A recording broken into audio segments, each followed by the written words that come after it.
Gentlemen, Onward Christian Soldiers, of the literally billions of people who have inhabited the earth since the dawn of human history, one person stands out above all others. Although most of his life was lived in relative obscurity, and although he was put to death in the manner of a common criminal of those days, his was the greatest life ever lived, and his death and resurrection the most significant events in the history of the world.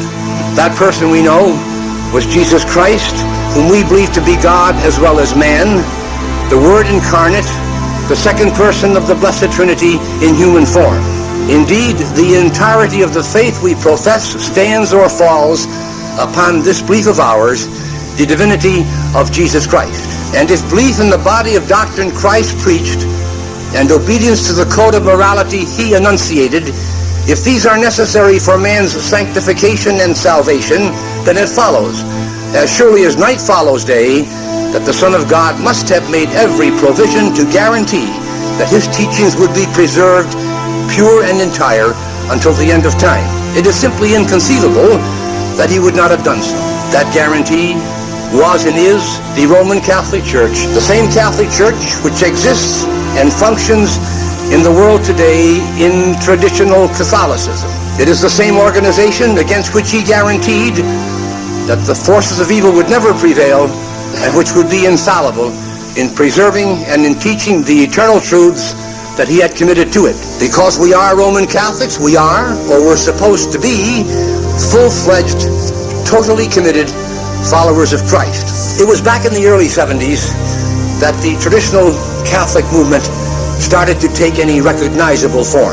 From its early beginning, I had, I guess, taken for granted that those who were or would become a part of that movement would be more or less the cream of Catholicism. After all, I figured these were the people who, by the grace of God, saw the conciliar church for what it was and had the courage of their convictions to refuse to have any part of it. Their beloved church had been gradually and massively infiltrated by its enemies: Freemasonry, communism, modernism, secular humanism, infiltrated to the extent that as a result another church actually came into being at some point, which, while retaining the name and many of the trappings of the Roman Catholic Church, had ceased to be the real thing. The vast generality of Catholics who were and are associated with traditional Catholicism, they have been and they are, from my observation, devout, morally good, industrious, family-oriented men and women, deeply concerned about the salvation of their own souls and those of their family and close friends. So far, so good, but that's about it. The great majority of these same people have been and are, in varying degrees, miserable failures when it comes to Catholic action. They do not see beyond their particular chapel and traditional group. They have a tunnel vision with regard to the faith, with seemingly little or no concern for it outside their own environment. Oh, they likely pray for the church and for its priests and for their fellow Catholics, but as far as being active, militant, zealous, apostolic on behalf of the faith, this assuredly they are not. And because most traditional Catholics are so sadly lacking in these essential qualities, they fall far short of what they are supposed to be as Roman Catholics and of what the Church expects them to be. Every Roman Catholic worthy of the name has a moral obligation to promote and to defend and to fight for his faith. It follows then that there never was a time when there was a more crying need, a more desperate urgency for truly effective Christian counteraction than there is today. If God and his revealed truth and his moral law are to become the dominant force and influence in the minds and hearts and souls of men, if Christian culture and a Christian civilization are ever to be restored, all this can only come about through one organization, the Roman Catholic Church. There is no other solution, there is no other answer.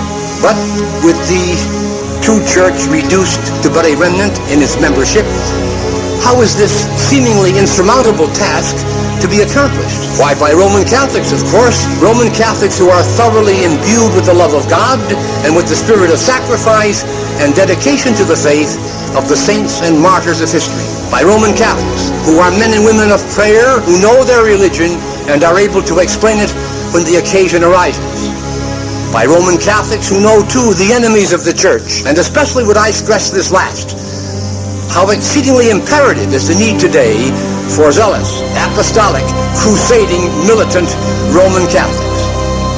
We have a moral obligation to be such, by virtue of the faith which we possess, and unless we are, we cannot possibly stem and reverse the satanic tide that evermore threatens to engulf this nation and the world.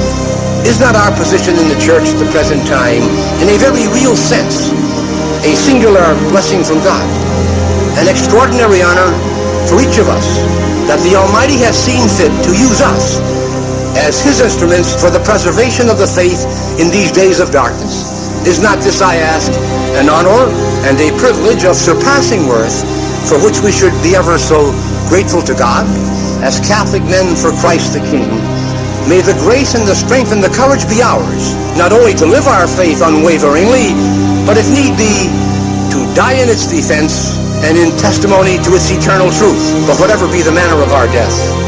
May each and every one of us be able at that supreme moment to say in all truth, in the words of St. Paul, I have fought the good fight, I have completed the course, I have kept the faith. May we one day be found worthy to hear those glorious words of welcome from the lips of our Divine Master, well done, good and faithful servant, come, possess you the kingdom prepared for you from the foundation of the world.